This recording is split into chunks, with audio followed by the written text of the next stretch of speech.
Good morning everyone. आज हम हिंदी बाल राम कथा में अध्याय 5 मतलब चैप्टर नंबर 5 पढ़ेंगे, जो है चित्रकूट में भरत।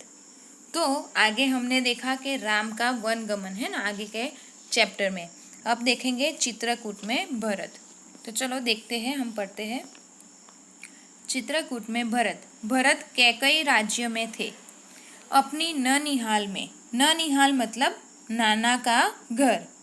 अयोध्या की घटनाओं से सर्वथा अनभिज्ञ। अनभिज्ञ मतलब अपरिचित। मतलब भरत कहाँ थे? तो कैकई राज्य में थे। और कैकई राज्य मतलब उसके नाना का घर। अयोध्या में जो हो रहा था, कौन सी घटना हुई थी? तो राम को वन में भेजा गया था। उसके साथ सीता गई थी, उसके साथ लक्ष्मण भी गए थे, है ना। तो ये सारी जो कथा थी, वो घटना थी, उसके बारे में वह अपरिचित थे। अनभिज्ञ मतलब अपरिचित थे, लेकिन वे चिंतित थे। मतलब वह चिंता कर रहे थे कि उन्होंने एक सपना देखा था, पर उसका अर्थ पूरी तरह नहीं समझ पा रहे थे। संगी साथियों के साथ बातचीत में उन्होंने कहा, मैं नहीं जानता कि उसका अर्थ क्या है, पर सपने से मुझे डर लगने लगा है। मैंने देखा कि समुद्र सूख गया, चंद्रमा धरती पर गिर पड़े, वृक्ष सूख गए, एक राक्षसी पिता को खींचकर ले जा रही है, वे रथ पर बैठे हैं, रथ गधे खींच रहे हैं। तो भरत ने क्या देखा था? एक सपना देखा। सपने में क्या क्या देखा? तो वह अपने साथियों से बात कर रहे हैं कि उन्होंने सपने में क्या देखा। मैं नहीं जानता कि उसका अर्थ क्या है, ऐसा सपना मुझे क्यों आया, पर सपने में उनको डर लगने लगा। क्यों? क्योंकि उन्होंने देखा सपने में कि समुद्र सूख गया है, चंद्रमा धरती पर गिर पड़े हैं, वृक्ष भी सारे सूख गए हैं, और एक राक्षसी है, उनको दिखाई दे रही कि वो अपने पिताजी को खींचकर ले जा रही है। वे रथ पर बैठे हैं, रथ गधा खींच रहे हैं। जिस समय भरत मित्रों को अपना सपना सुना रहे थे, ठीक उसी समय अयोध्या से घुड़सवार दूत वहाँ पहुँचे। घोड़े पे सवार किए हुए दूत वहाँ पर पहुँचे, कुछ संदेशा लेकर आए थे। घुड़सवारों ने छोटा रास्ता चुना था जल्दी पहुँचने के लिए। घुड़सवारों ने छोटा रास्ता चुना था, मतलब शॉर्टकट अपनाया था, तो जल्दी पहुँच सके इसलिए। भरत को संदेश मिला, वे तत्काल अयोध्या जाने के लिए तैयार हो गए। भरत को संदेशा मिल गया, इसलिए वह अयोध्या जाने के लिए तैयार हो गए। ननिहाल में भरत का मन नहीं लग रहा था। मतलब नाना के घर में उनका कैकई राज्य था, उनमें वहाँ उनका मन नहीं लग रहा था, उचट गया था। वे अयोध्या पहुँचने को उतावले थे। उसको हड़बड़ी हो रही थी, मैं कब पहुँच जाऊँ। कैकई राज ने भरत को विदा किया 100 रथों और सेना के साथ। कैकई राज ने मतलब उसके नाना के घर में उन्होंने भरत को विदा किया। किसके साथ? 100 रथ के साथ और सेना के साथ। उन्हें घुड़सवारों से अधिक समय लगा, लंबा रास्ता पकड़ना पड़ा। सेना और रथ खेतों से होकर नहीं जा सकते थे। वे 8 दिन बाद अयोध्या पहुँचे। लंबा रास्ता मिला, इसलिए वह जल्दी से अयोध्या नहीं पहुँच सके। तो कितने दिन बाद पहुँचे? 8 दिन बाद अयोध्या पहुँचे। नदी पर्वत लांघते हुए, थके हुए और चिंतित थे। भरत ने अयोध्या नगरी को दूर से देखा। नगर उन्हें सामान्य नहीं लगा।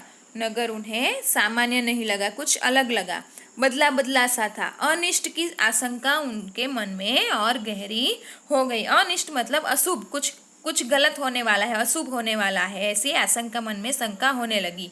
यह मेरी अयोध्या नहीं है, क्या हो गया है इसे? उन्होंने पूछा। सड़कें सुनी है, बाग बगीचे उदास है, सब लोग कहाँ गए? वह तुमुल नाद कहाँ है? तुमुल नाद मतलब भय उत्पन्न करने वाली गड़गड़ाहट, भीषण आवाज, है ना। तो ये सब कहाँ है? सब सुना क्यों हो गया है? पक्षी भी कलरव नहीं कर रहे हैं, इतनी चुप्पी क्यों है? किसी ने भरत के प्रश्नों का उत्तर नहीं दिया। उनको अयोध्या नगर कुछ अलग दिखाई दे रहा है, कुछ अनिष्ट हुआ है ऐसा लग रहा है।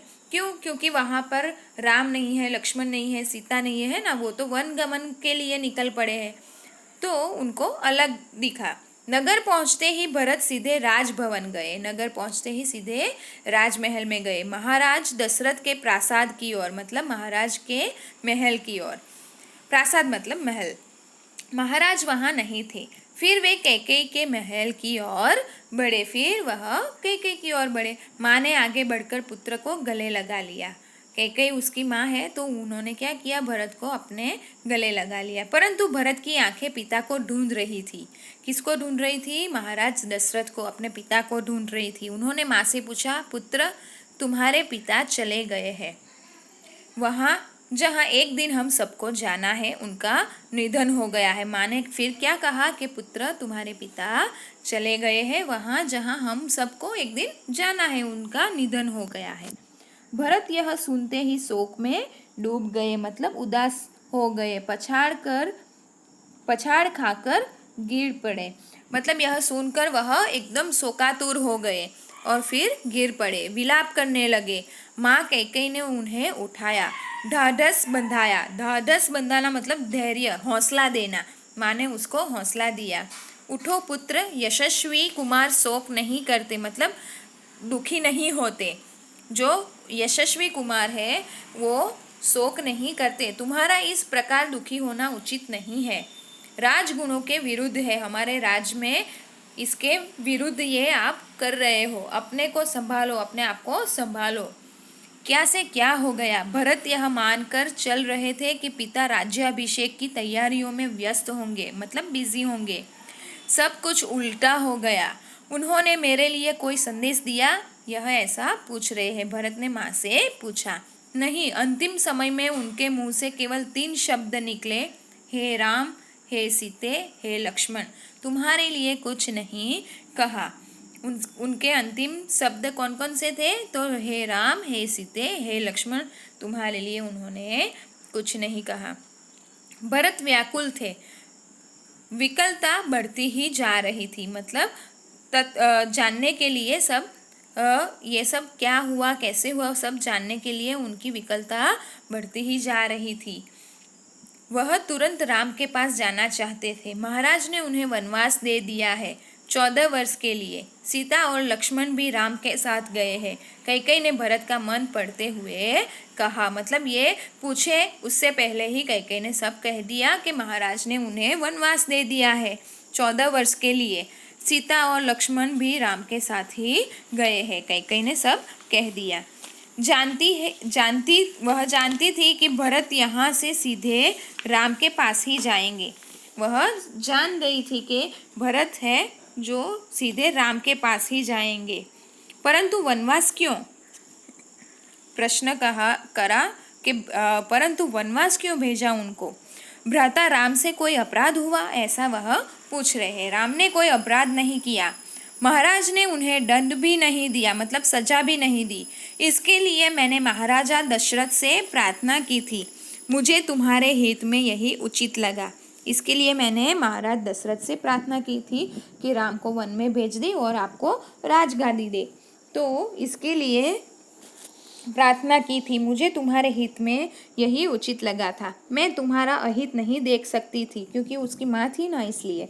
कैकेयी ने कहा, वरदान की पूरी कथा सुनाते हुए उन्होंने कहा, उठो पुत्र, राजगद्दी संभालो। फिर वह कह रही है भरत को कि अपनी राजगद्दी संभालो। अयोध्या का निष्कंटक राज्य अब तुम्हारा है। निष्कंटक मतलब जिसमें कोई कांटे ना हो, जिसमें कोई आपत्ति बाधा ना हो, है ना।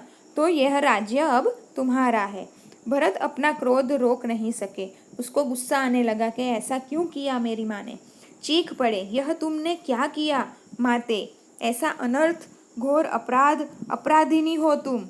वन तुम्हें जाना चाहिए था, राम को नहीं। मेरे लिए यह राज्य अर्थहीन है। मेरे लिए यह राज्य अर्थहीन है। पिता को खोकर, भाई से बिछड़कर नहीं चाहिए मुझे ऐसा राज्य। ऐसा उन्होंने गुस्से में कह दिया।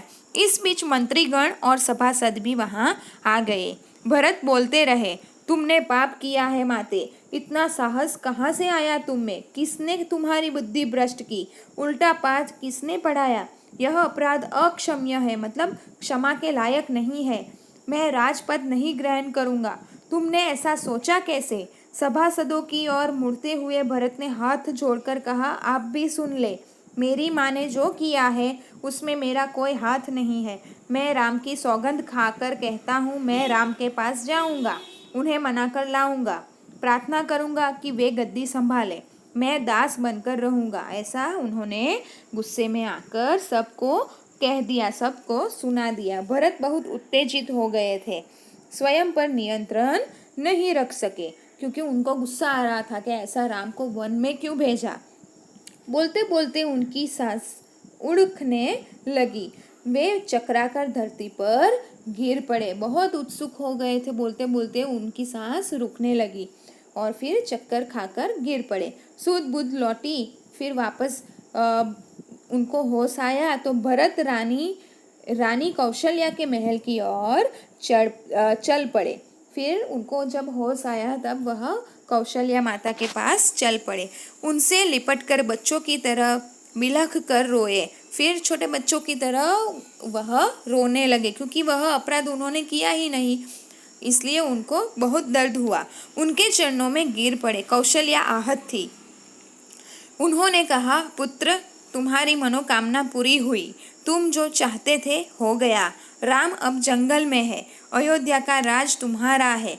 मुझे बस एक दुख है, कैकेयी ने राज लेने का जो तरीका अपनाया वह अनुचित था, निर्मम था। निर्मम मतलब ममता रहित, कठोरता पूर्वक उन्होंने ये सब निष्ठुर होकर किया। तुम राज करो पुत्र, पर मुझ पर एक दया करो, मुझे मेरे राम के पास भिजवा दो। फिर कौशल्या ने क्या कहा कि तुम जो चाहते थे वो तुम्हें मिल गया, अब राम जंगल में है, अब राज तुम करो। कैकेयी ने जो तरीका अपनाया वह बिल्कुल गलत था।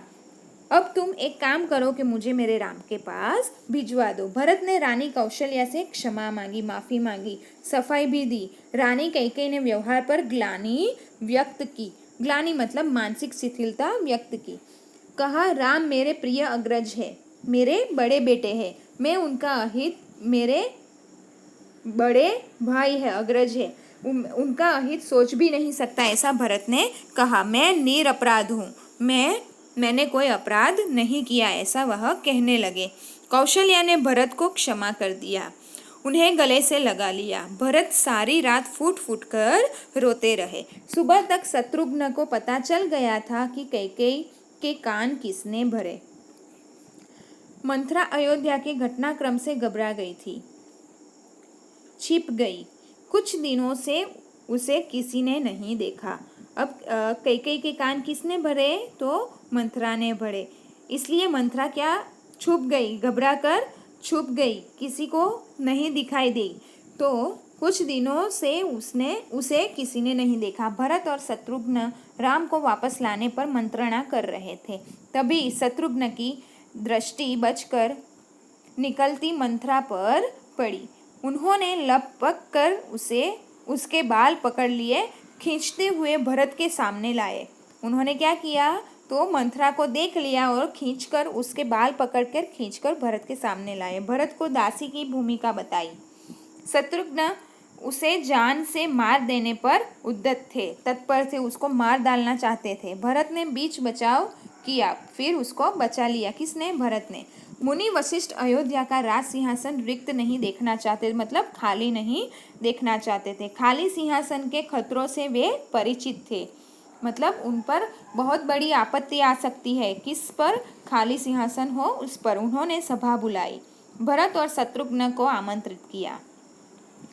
भरत से कहा, वत्स, तुम राजकाज संभाल लो, पिता के निधन और बड़े भाई के वन गमन के बाद यही उचित होगा। फिर उसको समझाया। भरत ने महर्षि का आग्रह अस्वीकार कर दिया, मतलब बोल दिया कि मैं नहीं कर सकता। बोले मुनिवर, यह राज्य राम का है, वही इसके अधिकारी है, मैं यह पाप नहीं कर सकता। हम सब वन जाएंगे और राम को वापस लाएंगे। वन जाने के लिए सभी तैयार थे। भरत ने सबके मन की बात कही थी। सबकी इच्छा थी कि राम अयोध्या लौट आए। अगली सुबह भरत सभी मंत्रियों और सभासदों के साथ वन के लिए चले। गुरु वशिष्ठ साथ में थे, नगरवासी भी थे। अयोध्या की चतुरंगिणी सेना तो थी ही। चतुरंगिणी मतलब बच्चों, हाथी, घोड़े, रथ और पैदल, ये 4 अंग होते हैं। चतुरंगिणी मतलब प्राचीन भारतीय संगठित सेना में ये माने जाते थे, हाथी घोड़े रथ और पैदल जाना, ठीक है, तो उसको कहा जाता है चतुरंगिनी। राम तब तक गंगा पार कर चित्रकूट पहुंच गए थे। वहाँ एक आश्रम था महर्षि भरद्वाज का। किसका आश्रम था चित्रकूट में? महर्षि भरद्वाज का, गंगा यमुना के संगम पर। राम आश्रम में नहीं रहना चाहते थे ताकि महर्षि को असुविधा न हो। मतलब जो आश्रम था उसमें कौन रहते थे? महर्षि भरद्वाज रहते थे। उनको कोई भी दिक्कत ना हो, उनकी सुविधा अस्त व्यस्त ना हो, इसलिए राम वहाँ नहीं रहना चाहते थे। महर्षि ने उन्हें एक पहाड़ी दिखाई। सुंदर स्थान था, सुरम्य दृश्य भी था। पर्णकुटी वहीं बनाई गई। पर्णकुटी मतलब पत्तों से बनी हुई एक कुटिया। भरत को सूचना मिल गई थी, वे चित्रकूट ही आ रहे थे पूरे दल बल के साथ। भरत को यह सूचना मिल गई थी कि वह चित्रकूट में है। कौन? राम और लक्ष्मण और सीता, है ना। फिर वह वहाँ पर पूरे दल बल के साथ पहुँच गए। सेना के चलने से आसमान धूल से अट गया। हर और कोलाहल मतलब शोर मचा हुआ था। वे श्रृंगवेरपुर पहुँचे। निषाद राज गुह को सेना देखकर कुछ संदेह हुआ। कहीं राजमद में आकर भरत राम पर आक्रमण करने तो नहीं जा रहे हैं, ऐसा उनको प्रतीत हुआ। सही स्थिति पता चली तो उन्होंने भरत की आगवानी की। गंगा पार करने के लिए देखते देखते 500 नावें जुटा दी, उनकी व्यवस्था कर दी गई, नावें उनको दे दी गई। रास्ते में मुनि भरद्वाज का आश्रम पड़ा। उन्होंने भरत को राम का समाचार दिया। वह मार्ग दिखाया जिधर से राम गए। वह पहाड़ी दिखाई जहाँ राम ने पर्णकुटी बनाई। अयोध्या वासियों ने रात आश्रम में ही बिताई, इस संतोष के साथ कि राम अब दूर नहीं है, अब राम तक हम पहुंच जाएंगे, ऐसा संतोष हुआ। आगे जंगल घना था। सेना चली तो वन में खल बची मच गई। आगे जंगल बहुत घना था। सेना चली तो वन में खल बची मच गई। जानवर इधर उधर भागने लगे। पक्षियों ने अपना बसेरा छोड़ दिया। छोटी वनस्पतियां सेना के पांव तले कुचल गई। बड़े वृक्ष थरथरा उठे। राम और सीता पर्णकुटी में थे। लक्ष्मण पहरा दे रहे थे। कोलाहल उन्होंने भी सुना। किसने? लक्ष्मण ने। मतलब शोर भी सुना। सब लोग आ रहे हैं, सेना आ रही है, ऐसा शोर लक्ष्मण ने सुना। वे एक ऊंचे पेड़ पर चढ़ गए। कौन? लक्ष्मण।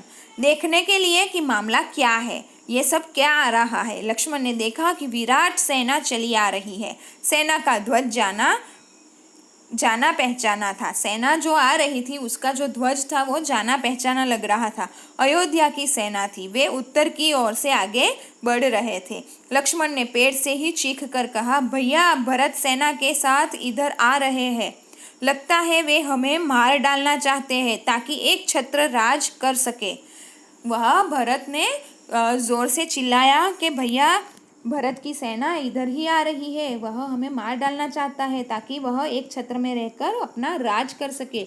राम कुटी से बाहर आए, अपनी जो कुटीर थी उसमें से बाहर आए। उन्होंने लक्ष्मण को समझाया, भरत हम पर हमला नहीं करेगा, कभी नहीं। वह हम लोगों से भेंट करने आ रहा होगा। राम ने ऐसा कहा। किसको? लक्ष्मण को।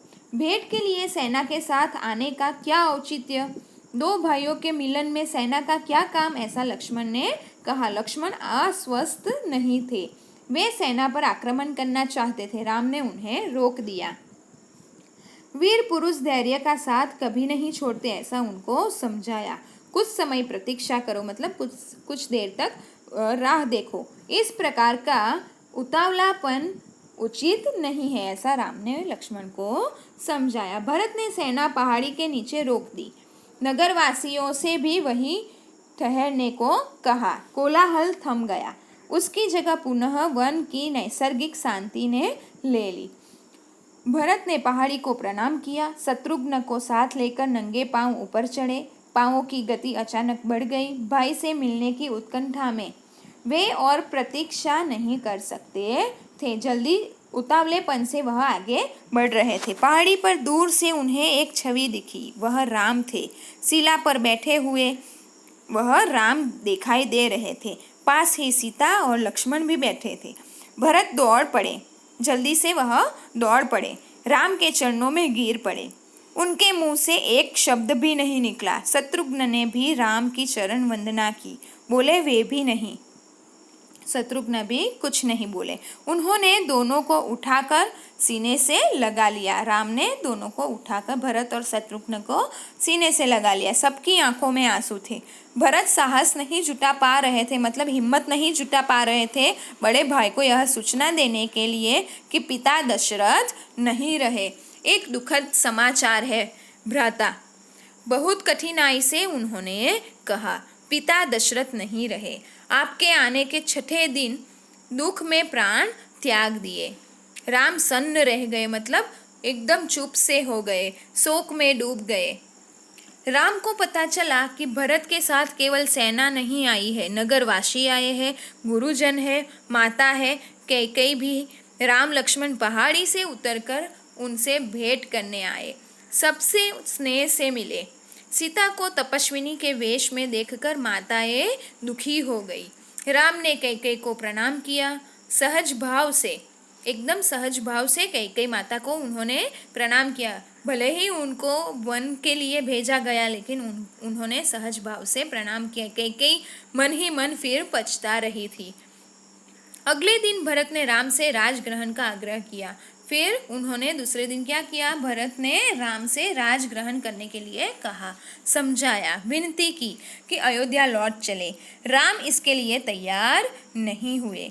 पिता की आज्ञा का पालन अनिवार्य है। पिता की मृत्यु के बाद मैं उनका वचन नहीं तोड़ सकता। भरत को राजकाज समझाया, कहा कि अब तुम ही गद्दी संभालो, यह पिता की आज्ञा है। राम भरत संवाद के समय मंत्री और सभासद वहां उपस्थित थे। मुनि वशिष्ठ भी वहां थे। भरत बार बार राम से लौटने का आग्रह करते रहे। राम हर बार पूरी विनम्रता और दृढ़ता से साथ इसे अस्वीकार करते रहे, मतलब नहीं आना है, पिता का आज्ञा का पालन मुझे करना है। महर्षि वशिष्ठ ने कहा, राम, रघुकुल की परंपरा में राजा ज्येष्ठ पुत्र ही होता है, मतलब आप बड़े बेटे हो तो रघुकुल की परंपरा वही कहती है कि आप ही राजगद्दी संभालो। तुम्हें अयोध्या लौटकर अपना दायित्व निभाना चाहिए। दायित्व मतलब जिम्मेदारी, कार्यभार निभाना चाहिए, इसी में कुल का मान है। राम ने बहुत संयत स्वर में कहा, मतलब बोलते बोलते रुकते रुकते कहा, चाहे चंद्रमा अपनी चमक छोड़ दे, सूर्य पानी की तरह ठंडा हो जाए, हिमालय शीतल न रहे, समुद्र की मर्यादा भंग हो जाए, परंतु मैं पिता की आज्ञा से विरत नहीं हो सकता। मतलब मैंने पिता ने जो मुझे आज्ञा दी है उसका पालन मुझे करना ही है। चाहे कुछ भी पृथ्वी पर कुछ भी उलट पुलट हो जाए, मैं पिता की आज्ञा नहीं छोड़ सकता। मैं उन्हीं की आज्ञा से वन आया हूँ। उन्होंने मुझे आज्ञा दी थी, इसलिए मैं वन आया हूँ। उन्हीं की आज्ञा से भरत को राजगद्दी संभालनी चाहिए। राम किसी तरह लौटने को तैयार नहीं हुए। भरत के चेहरे पर निराशा के भाव थे। वे विफल हो गए थे राम को मनाने में। आप नहीं लौटेंगे तो मैं भी खाली हाथ नहीं जाऊंगा, भरत ने कह दिया। आप मुझे अपनी खड़ाऊ दे दे। खड़ाऊ मतलब क्या बच्चों, जो काठ की बनी खुली खूंटीदार पादुका है ना, जो राम भगवान पहने हुए हैं। काठ मतलब लकड़ी की बनी हुई खुली खूंटीदार पादुका जो पैरों में पहनी जाती है, उसे खड़ाऊ कहते हैं। तो उन्होंने कहा कि मैं खाली हाथ नहीं जाऊंगा, आप मुझे अपनी खड़ाऊ दे दे। मैं 14 वर्ष उसी की आज्ञा से राजकाज चलाऊंगा, भरत ने ऐसा कहा। भरत का यह आग्रह राम ने स्वीकार कर लिया। अपनी खड़ाऊ उनको दे दी। भरत ने खड़ाऊ को माथे से लगाया और कहा, 14 वर्ष तक अयोध्या पर इन चरण पादुकाओं का शासन रहेगा। सबको प्रणाम कर राम ने उन्हें चित्रकूट से विदा किया। राम की चरण पादुकाओं को एक सुसज्जित हाथी पर रखा गया। प्रतिहारी उस पर चंवर दुलाते रहे। प्रतिहारी मतलब वहाँ पे जो काम करने वाले कर्मचारी थे, वह चंवर को मतलब चंवर मतलब घोड़े आदि के सिर पर लगाई जाने वाली कलगी, जो चमड़ी गाय की पूंछ के बालों का गुच्छा होता है, जो डंडी में बांध कर राजाओं या फिर देवी मूर्तियों को मक्खियों आदि को दूर रखने के लिए हिलाया डुलाया जाता है, तो उसे चंवर कहते हैं। तो प्रतिहारी उस पर चंवर दुलाते रहे। किस पर? चरण पादुकाओं पर। अयोध्या पहुंचकर भरत ने पादुका पूजन किया। कहा, ये पादुकाएं राम की धरोहर है, मैं इनकी रक्षा करूंगा, इनकी गरिमा को आँच नहीं आने दूंगा, उनकी जो प्रतिष्ठा है वही रहेगी। भरत अयोध्या में कभी नहीं रुके, तपस्वी के वस्त्र पहने और नंदीग्राम चले गए। भरत कहाँ चले गए? फिर नंदीग्राम चले गए। जाते समय उन्होंने कहा, मेरी अब केवल एक ही इच्छा है, इन पादुकाओं को उन चरणों में देखूं जहां इन्हें होना चाहिए। मैं राम के लौटने की प्रतीक्षा करूंगा 14 वर्ष। 14 साल तक वह उनकी प्रतीक्षा करेंगे। उन्होंने राजगादी नहीं संभाली। किसने? भरत ने। तो बच्चों, इसमें समझ में आया? If you have any doubt you can ask me. Thank you.